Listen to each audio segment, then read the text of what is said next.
ओम शांति। आज सुनते हैं प्यारे बाबा की 19 नवंबर की अव्यक्त मुरली से दिल में छुपने वाली गहराई की बातें। आज की मुरली का टाइटल है सेवाओं के साथ साथ बेहद की वैराग्यवृत्ति के द्वारा पुराने व व्यर्थ संस्कारों से मुक्त बनो। आज की मुरली बहुत ही अच्छी। सबसे पहले तो बाबा ने बच्चों को देख के बहुत खुशी प्रकट की कि वाह मेरे दिल तख्त नशीन बच्चे वाह। फिर बाबा ने कहा कि देखो बच्चे, बाप दादा देख रहे हैं कि हर एक बच्चा विशेष है, कोटों में को में को है। इसलिए बाबा हर बच्चे को विशेष लास्ट वाला बच्चा भी बाबा ने कहा कोटों में को में को है। फिर बाबा ने कहा कि बच्चे, ब्राह्मण जीवन का श्वास जो है ना वो खुशी नहीं तो समझो ब्राह्मण जीवन ही नहीं। तो क्या अविनाशी खुशी रहती है, क्योंकि इतना बड़ा भाग्य मिला है, बाप के दिल तक नशीन, तो खुशी तो रहनी चाहिए ना। ब्राह्मण जीवन का श्वास ही खुशी है, खुशी नहीं तो फिर समझो जीवन ही नहीं। फिर बाबा ने कहा कि बच्चे, बहुत सुंदर तरीके से बाबा ने कहा कि बाबा ने पहले भी कहा है शरीर चला जाए लेकिन खुशी ना जाए, जान चली जाए लेकिन खुशी ना गवाओ। खुशी गवा बैठते हैं ना, बिल्कुल खुशी का पारा कम नहीं होना चाहिए, ये बाबा ने खास कहा। फिर बाबा ने कहा कि देखो सदा खुशी वाले पास विद ऑनर, और कभी कभी वाले जो है वो पास विद ऑनर नहीं, क्या होगा, सदा वाले पास विद ऑनर होके जाएंगे। और कभी कभी वाले धर्मराजपुरी में पास होना होगा।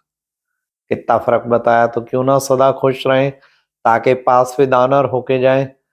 फिर बाबा ने कहा अभी बाप दादा ने देखा सेवा का उमंग और उत्साह तो बहुत है, लेकिन सेवा के उमंग और उत्साह के साथ साथ बेहद की वैराग्य वृत्ति, समय की आवश्यकता प्रमाण बेहद की वैराग्य वृत्ति चाहिए, उसकी जरूरत है। बाबा ने कहा उसमें कमी आ जाती है। तो बाबा ने कहा चेक करो क्या कि सदा रहती है। जब तक आप निमित्त आत्माओं को सदा की बेहद की वैराग्य वृत्ति नहीं आती तो आप अन्य आत्माओं को भी नहीं दिला सकेंगे, और जब तक बेहद की वैराग्य वृत्ति नहीं तो सबको बाप का परिचय मिल ना सके। ये बाबा ने आज रिजल्ट दी है। तो बाबा ने कहा बेहद की वैराग्य वृत्ति सदा काल की है, ये चेक करो। समय प्रमाण आई, किसी परिस्थिति ने वैराग्य वृत्ति दिलाई तो परिस्थिति गई तो वैराग्य वृत्ति भी चली जाएगी, वो अल्पकाल की वैराग्य वृत्ति है, किसी परिस्थिति के कारण आ गई समय।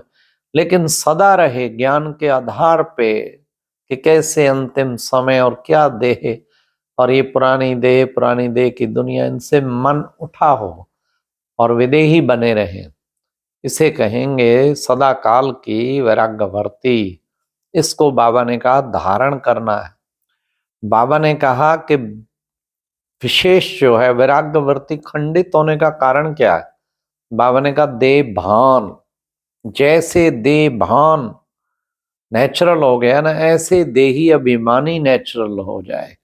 देह भान को देही अभिमानी में बदल दे, ये है बेहद की वैराग्य वृत्ति।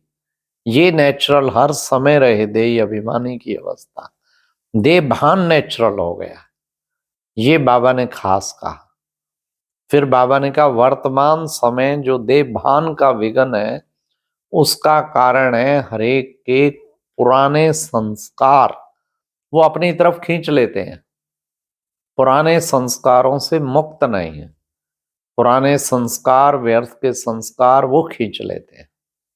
इसलिए बाबा ने कहा कि चेक करो क्या मैं पुराने संस्कार या व्यर्थ संस्कार से मुक्त हूं, ये चेक करो। संस्कार मेजॉरिटी के पास इतने प्रबल हैं जो वो खींच लेते हैं और उसी को भस्म करना है।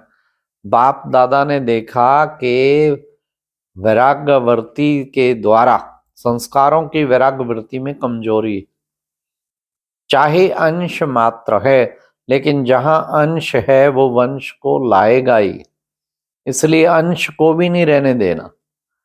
खास ये बाबा ने विशेष कहा। फिर बाबा ने कहा जब संस्कारों का वार होता है ना, तो उस समय क्या होता है, नॉलेज फुल की बजाय नॉलेज पुल बन जाते हैं।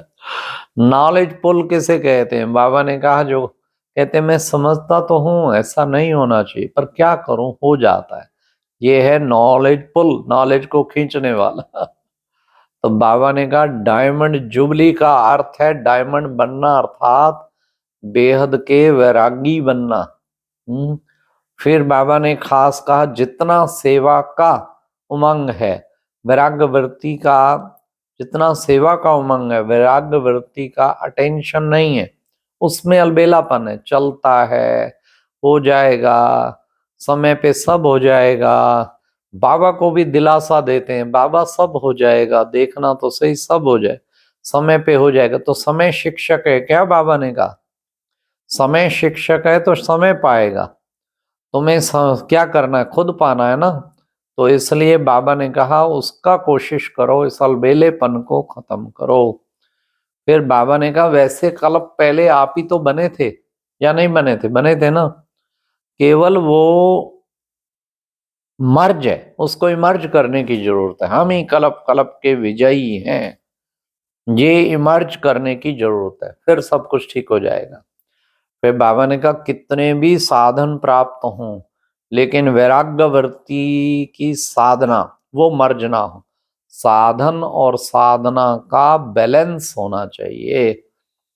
फिर बाबा ने कहा आदि रत्नों की बेहद की वैराग्य वृत्ति द्वारा स्थापना हुई, अभी फिर बेहद की वैराग्य वृत्ति के द्वारा नई दुनिया की स्थापना वो जरूरी है। वायुमंडल इमर्ज करो, वो बेहद की वैराग्य वृत्ति वाला साधन होते हुए कमल पुष्प समान बनो।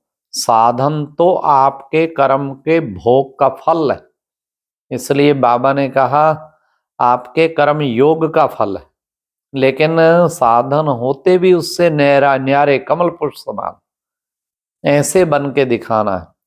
बाप दादा चाहते हैं सेकंड में अशरीरी हो जाओ, तो इसका फाउंडेशन क्या है? उसका फाउंडेशन है बेहद की वैराग्यवर्ती।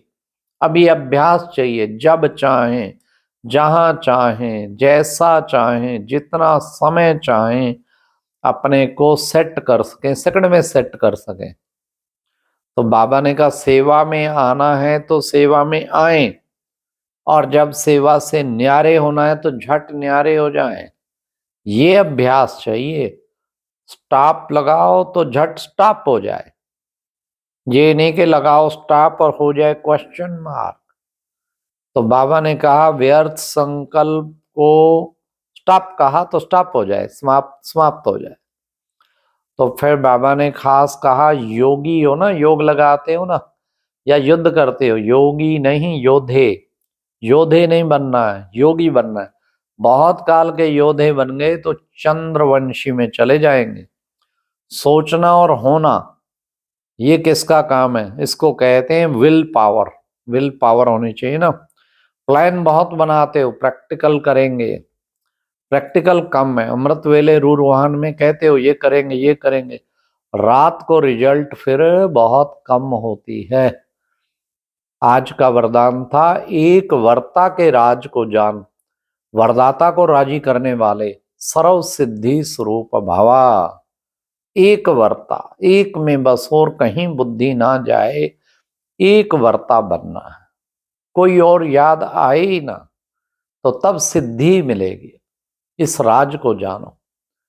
फिर आज की मुरली में स्लोगन था मनसा और वाचा दोनों सेवाएं साथ साथ होंगी तो डबल फल प्राप्त होगा। मनसा भी और वाचा भी, दोनों सेवाएं साथ साथ साथ साथ चलें तब डबल फल मिलेगा। मनसा करते तो वाचा छूट जाती, वाचा करते तो मनसा छूट जाती। दोनों सेवाएं साथ साथ का अभ्यास डालो, वाचा भी और मनसा भी खूब चल रही हो साथ साथ। और मनसा करें तो भले वाचा, ये नहीं कि मेरे से बोला ही नहीं जाता बस, ना ना ना, दोनों साथ साथ करना सीखना है, फिर डबल फल की प्राप्ति होगी। अच्छा, ओम शांति। ये थी आज की अव्यक्त मुरली से दिल में चपने वाली गहराई की बातें। ओम शांति।